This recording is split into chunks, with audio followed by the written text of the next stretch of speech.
ધ્રાંગધ્રામાં વરસાદ આવ્યો અને સાથે જ સામે આવ્યો કેમિકલનું કથિત કહેર।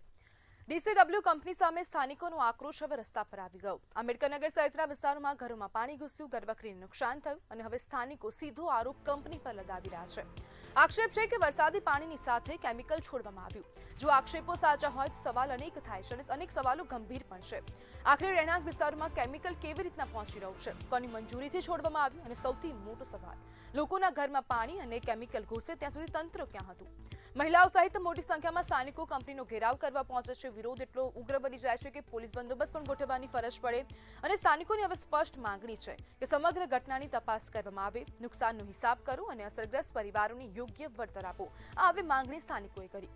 વિકાસના નામે ઉદ્યોગ ચાલે, પરંતુ તેની કિંમત સામાન્ય લોકોના ઘર અને આરોગ્યથી ચૂકવાય એ કેવી રીતે ચાલે? હવે કંપની અને તંત્રે જવાબ આપવો પડશે। કેમિકલ કોણે છોડ્યું, નુકસાનની જવાબદારી કોણ લેશે અને અસરગ્રસ્ત પરિવારોને ન્યાય ક્યારે મળશે? અને કેમ હવે આવા પ્રકારની ઘટનાઓમાં વધારો થઈ રહ્યો છે? અને જ્યાં સુધી હવે પાણી કેમિકલ લોકોના ઘરમાં ઘૂસી રહ્યું છે, પાણી ભરાઈ રહ્યા છે લોકોના ઘરમાં, ત્યારે તંત્ર શું કરતું હતું? તંત્રની કામગીરી પણ ક્યાંક ને ક્યાંક અહીંયા શંકાના દાયરામાં છે। ખાસ કરીને ડીસીડબલ્યુ કંપનીની સામે હવે વિરોધ વ્યક્ત કરવામાં આવી રહ્યો છે। સમગ્ર લોકો, ગામની આસપાસના લોકો ભેગા થઈ ગયા અને ખૂબ મોટી સંખ્યામાં લોકો ભેગા થઈને આ કંપની પર પહોંચી રહ્યા છે અને કંપની પર પહોંચીને ઉગ્ર વિરોધ થયો। સ્થિતિ એવી થઈ ગઈ કે પછી પોલીસને પણ બોલાવવાની ફરજ પડી, પોલીસ બંદોબસ્ત પણ ગોઠવવામાં આવ્યો। પરંતુ હવે સ્થાનિકોની સ્પષ્ટ માંગણી છે કે તાત્કાલિક ધોરણે તેમને વળતર આપવામાં આવે। જે પણ કંઈ નુકસાન થયું છે તેનો સર્વે કરવામાં આવે, તેમની માંગણી સંતોષવામાં આવે। ખાસ કરીને વળતર પર વધુ ભાર લોકોએ મૂક્યો છે, કારણ કે લોકોને ખૂબ મોટા પ્રમાણમાં નુકસાન થયું છે। લોકોના ઘરમાં પાણી ભરાઈ ગયા અને પાણીની સાથે સાથે કેમિકલ પર પહોંચી ગયું છે અને કેમિકલ આ ડીસીડબલ્યુ કંપનીમાંથી બહાર આવ્યું હોય તેવું સ્પષ્ટપણે સ્થાનિકોનું કહેવું છે। સ્થાનિકોએ આ પ્રકારના આક્ષેપો કર્યા છે। અગાઉ પણ હવે અનેક ફરિયાદો કરવામાં આવી હતી। જીપીસીબી શું કરી રહ્યું છે તેના પર પણ હવે સવાલ ઉભા થઈ રહ્યા છે, જ્યારે લોકોના ઘરમાં પાણી ઘૂસી રહ્યા છે। નીચાણવાળા વિસ્તારોમાં ધ્રાંગધ્રામાં જે વરસાદ પડ્યો, નીચાણવાળા વિસ્તારોમાં પાણી ભરાઈ ગયા, પાણીની સાથે સાથે કેમિકલ આવી પહોંચ્યું અને તેના જ કારણે લોકોને હાલાકી પડી રહી છે। અને હવે આ પાણી અને આ કેમિકલ કોની મંજૂરીથી છોડવામાં આવ્યું છે, આની પાછળ કોણ છે? આ કંપનીમાંથી જ ખરેખર ડીસીડબલ્યુ કંપનીમાંથી જ હવે આ પાણી કેમિકલ છોડવામાં આવ્યું કે કેમ, તેવા અનેક પ્રશ્નો અહીંયા ઉભા થઈ રહ્યા છે।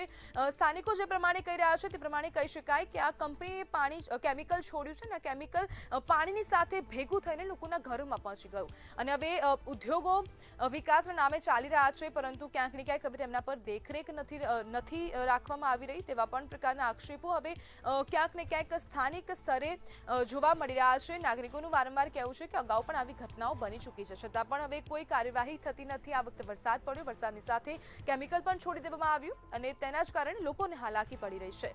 લોકોના સ્વાસ્થ્ય પર ક્યાંક ને ક્યાંક અસર જોવા મળશે, ચામડીને લગતા રોગ પણ થઈ શકે છે, લોકો બીમાર પણ પડી શકે છે, ખૂબ મેજર ડિઝીઝ પણ થઈ શકે છે, તેવા પ્રકારના આક્ષેપો સ્થાનિક સ્તરે થઈ રહ્યા છે। પરંતુ હવે તંત્રની કામગીરી પર પણ પ્રશ્નો ઉભા થઈ રહ્યા છે, કારણ કે આટલું બધું પાણી આવી ગયું, કેમિકલ આવી ગયું, છતાં પણ તંત્ર શું કરતું હતું? અત્યારે પાણીની નિકાલની કોઈ કામગીરી કરવામાં આવી છે કે કેમ, તેવા પણ અનેક પ્રશ્નો અહીંયા ઉભા થઈ રહ્યા છે।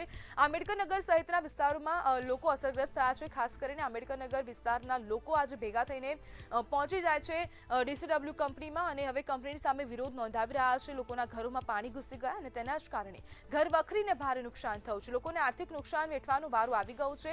ડીસીડબલ્યુ કંપનીનો ઘેરાવ કરીને સ્થાનિકોએ વિરોધ નોંધાવ્યો છે અને વિરોધ કરીને ક્યાંક ને ક્યાંક વળતરની માંગણી પણ કરી રહ્યા છે।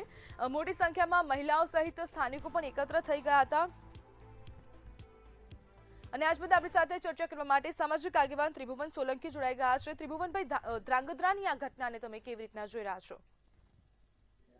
આ ધ્રાંગધ્રાની ઘટનાને ડીસીડબલ્યુ કંપનીની પૂર્ણ જવાબદારી સાથે આટલા અતિવૃષ્ટિ વરસાદ થયેલો છે અને એની સાથે સાથે એમનું જે ખરાબ પ્રદૂષિત પાણી જે અંદર કેમિકલની અંદર રાખવાનું હોય, એના બદલે એની દિવાલ તૂટી જવાથી ઘરોમાં ત્યાં રહેતા જે ઘરો છે એની અંદર બહુ ભયંકર રીતે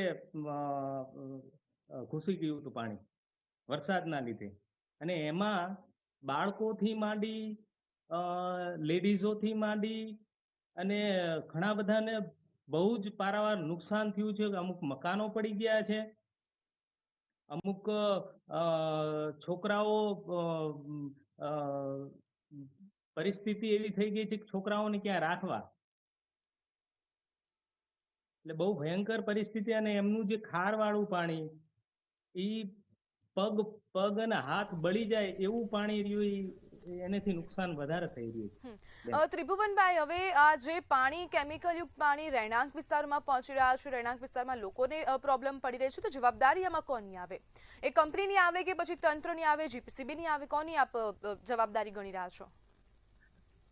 આમ તો જવાબદારી સરકારશ્રીની અને કંપનીની પણ જવાબદારી એમાં છે જ, કેમ કે કંપની જીપીસીબી ના નિર્દેશ પ્રમાણે કોઈ કામ કરતી નથી.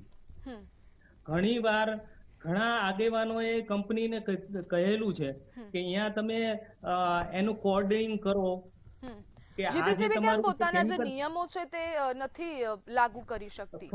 ફોલો નથી કરતા. કેમ નથી કરતા ત્યાંના લોકો? જે કંપની બહુ મોટી છે chemical- તંત્રની સામે, એવું કઈ છે ત્રિભુવનભાઈ? શું? કંપની બહુ મોટી છે એવું છે તંત્રની સામે?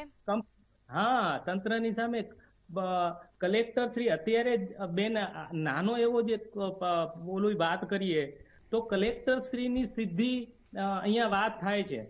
રેસિડેન્ટ ની અંદર પાણી ઘૂસવાથી, એમની જે કેમિકલ યુક્ત પાણી ઘૂસવાથી કલેક્ટર શ્રી અને મામલતદાર શ્રીને પણ અંદર ઇન્વોલ્વ થવું પડે, કેમ કે અહીંયા પ્રદૂષણ ફેલાય છે. વરસાદી પાણી હોય તો આ ઠીક હતી, પણ કેમિકલ યુક્ત પાણી અને એમાંય ઘરોમાં ઘૂસી જવું, અને એનાથી જે પારાવાર નુકસાન પર્યાવરણને પણ થાય છે. ત્યાંના જેટલા એરિયા છે એટલાની અંદર અઠવાડિયાની અંદર જેટલા વૃક્ષો છે એ બધા બળી જવાના છે. આની પહેલા 2012માં થયેલું આવું. બિલકુલ ત્રિભુવનભાઈ, જોડાવા બદલ આપનો આભાર.